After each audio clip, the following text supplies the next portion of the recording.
Hi guys, today we are going to talk more about the TikTok application and how to report a problem.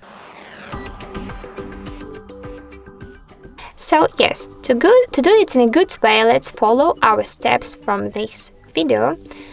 First and foremost, let's go to the TikTok application. Let's choose the 3 lines icon and pick on the settings and privacy option. Scroll down the list and tap on the Report a Problem feature.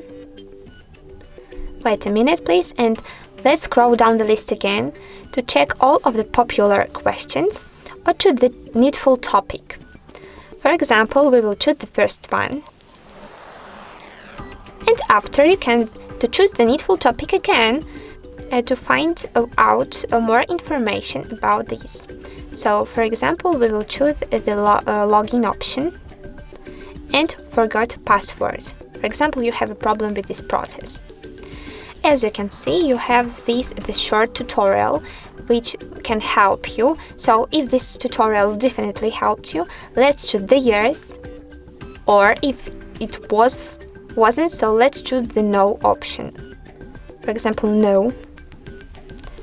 And after, you can choose the Need More Help feature. Pick on it one time.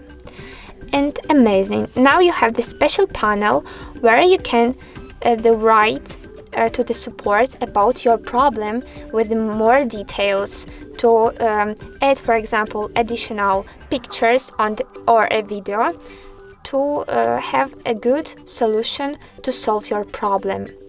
So if this video was useful and needful, don't forget about likes and don't forget also about our subscribe button you can find below. Thank you for this watching, guys, and bye bye.